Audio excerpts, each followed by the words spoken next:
ఇక ఏకగ్రీవం లేనట్టే స్థానిక ఎన్నికల్లో అమలుకు ఎన్నికల సంఘం కసరత్తు. ఒక్క నామినేషన్ వచ్చిన నోటాతో పోటీ పడాల్సిందే. ఇప్పటికే హర్యానా, మహారాష్ట్రలో అమలు, తెలంగాణలో ప్రతిపాదనలు. ఈ నెల 12న ఆల్ పార్టీ మీటింగ్లో ఎన్నికల సంఘం చర్చించి ప్రభుత్వానికి నివేదిక అంటూ చూస్తా ఉన్నాం. సో ఏకగ్రీవాలు చేయాలని చెప్పేసి సీఎం రేవంత్ రెడ్డి ఏమో పార్టీ క్యాడర్కు ఆదేశాలు జారీ చేసిండు. మరి ఇప్పుడు ఎలక్షన్ సంఘం కనుక నిర్ణయం తీసుకుంటే మరి ఏ విధంగా ఉంటుందో చూడాల్సిన అవసరం అయితే ఉంది. ఎందుకంటే ఒక్క నామినేషన్ వేసినా కానీ ఇటు ఆ నోటాతోటి పోటీ పడాల్సిందే. అంటే ఖచ్చితంగా గెలుచుడు ఖాయమే, కానీ ఎలక్షన్ జరగడం మాత్రం ఖాయంగా కనిపిస్తూ ఉంది. రాష్ట్రంలో త్వరలో స్థానిక సంస్థల ఎన్నికలు జరగనున్నాయి.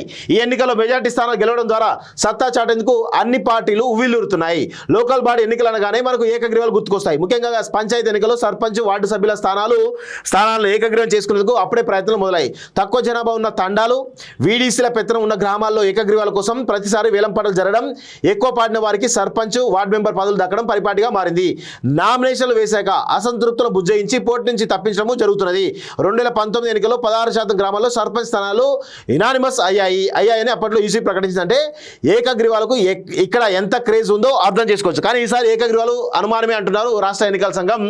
ప్రతిపాదనలే ఇందుకు కారణమని చెప్తాను. ఎవరు పోటీలో లేకుంటే నోటా ఉంటుంది, ఎవరు లేకుంటే నోటా ఉంటుందట. సో మొత్తానికైతే రైట్ నాట్ టు ఓటు ప్రకారం అభ్యర్థి నచ్చుకుంటే ఓటాను ఎంచుకునే హక్కు ఓటర్కు ఉంటుంది. కానీ ఏకగ్రీవాల వల్ల ఈ అవకాశం లేకుండా పోతున్నది. దీనిపై పబ్లిక్ నుంచి ఈసీకి పెద్ద సంఖ్యలో ఫిర్యాదులు వస్తున్నాయి.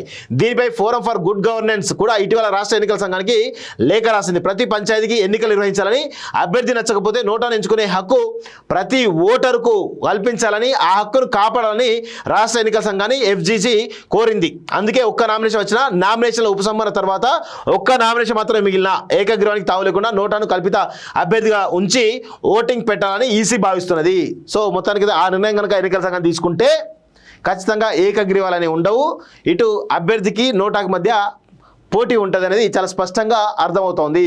సో మొత్తానికైతే చాలామందికి ఇది ఒక మింగుడు పడిన అంశం. ఏకగ్రీవాలు చేసుకున్న వాళ్ళకి మింగుడు పడిన అంశం అనేది తెలుస్తూ ఉంది. చూద్దాం మరి ఏం జరుగుతుందో చూడాల్సిన అవసరం అయితే ఉంది.